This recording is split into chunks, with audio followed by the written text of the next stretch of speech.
on Fox Files. Please help me. I smoked too much K2. It's called Spice, and it's killing across the country. This was hidden in the freezer? Yeah, it was on top of all that meat. Fox Files goes on a raid of a store where they sell it. Police! And living large, dictator style. The vulgarity of some of these homes. Dictator style is bling. It's glitz. It's over the top. She went from Real Housewife to Skinny Girl Mogul. I'm excited to be here. We're behind the scenes of Bethany Frankel's latest venture. I'm not afraid to just own it and be who I am. Meet the band who turned the Star Spangled Banner into a rock anthem. You guys are sort of carving your own path. We're the counterculture to the counterculture. I'm Kimberly Guilfoyle. I'm Allison Camerata. I'm Amy Kellogg. And I'm Heather Nauert. That's next on Fox Files.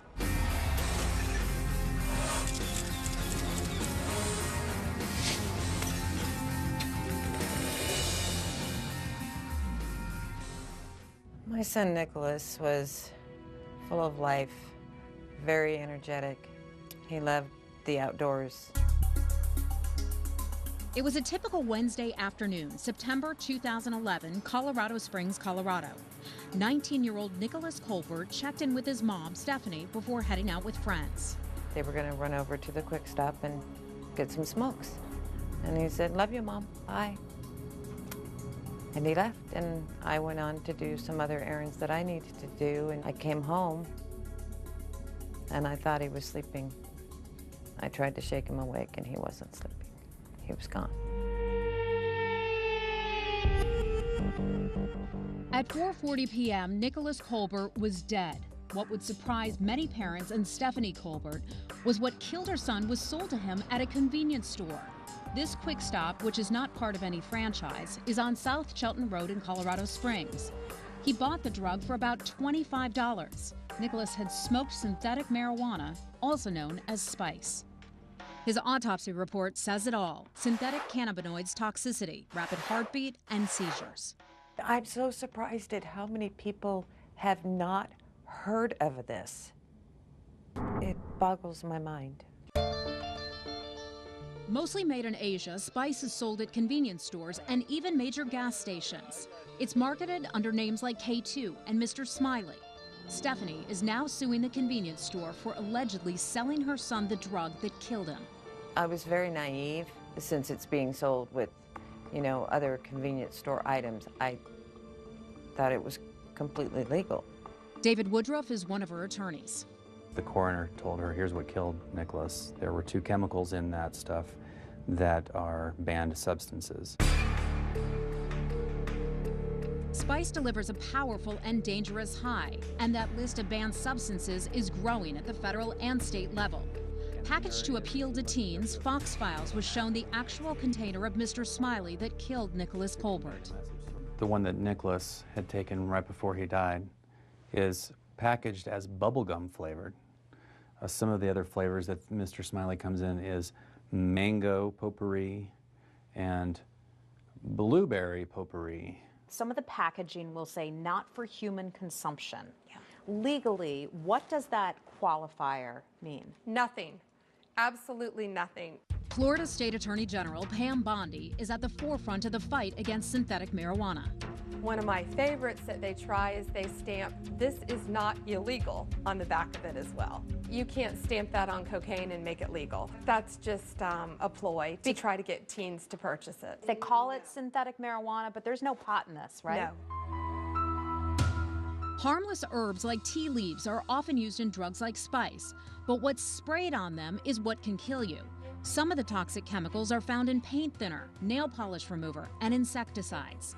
The contents of every package is a mystery. Getting high on Spice is like playing Russian roulette. Perhaps the idea is, if you're buying it from a convenience store, it can't be as dangerous as buying it from a drug dealer down the street? Exactly. In their minds, they don't think it's anything like cocaine or heroin that they're having to buy at night on a street corner. This is very different from the drugs that people used to talk about in the 60s or 70s. Right. And here's how it started off, really. These were one of the first ones, the Roxys. And they were geared more towards teens, 17 to 19 to older. They started changing the packaging, and then they started going after our 12 to 14-year-olds. They look like Pokemon, trading card things. Maui Wowie, K2, you know, all different kinds of packaging. Wow. I find it to be despicable.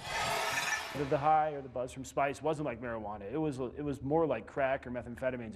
Michael S. is recovering from his spice addiction at the Cedar Center of the University of Colorado Hospital in Aurora. I had to keep smoking, you know, over and over again, probably every hour, to maintain some sort of high. And you were paranoid, you didn't want to eat, you didn't want to see people, very isolating. It can cause psychotic episodes, hallucinations, paranoia, seizures, tremors. People started using them in Europe in the mid to early 2000s, and then maybe around 2009, we started to notice that people in the United States were using them.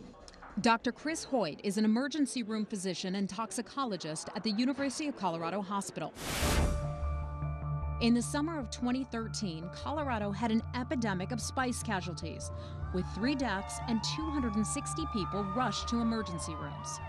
We were at a point where we were getting 5 to 6 sick cases per day. These patients come in with fast heart rates, high blood pressure, very agitated, and their temperature goes up dangerously high. Please help me. I smoked too much K2. According to the DEA, calls about synthetic drugs to poison control centers rocketed from 3,200 in 2010 to more than 13,000 a year later. When you look at the range of drugs that you have to deal with here in the state of Florida, which ones concern you the most? Oh, Molly's, of course.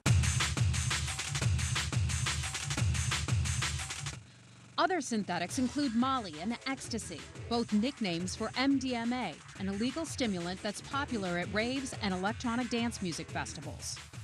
It's being glamorized, you know, in songs we're hearing by singers. Madonna, for example. Miley Cyrus is singing about it.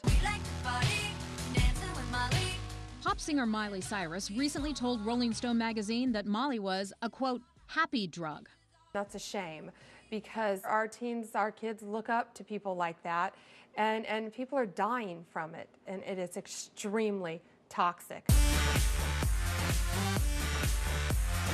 So toxic that in August of 2013 at the Electric Zoo Dance Music Festival in New York, 20-year-old Olivia Rotundo and 23-year-old Jeffrey Russ died from overdoses of MDMA.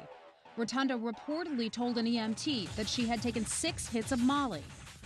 As a result of the deaths, the scheduled 3-day festival, where a ticket can cost as much as $400, was shut down by the city after just 2 days. It's very tragic.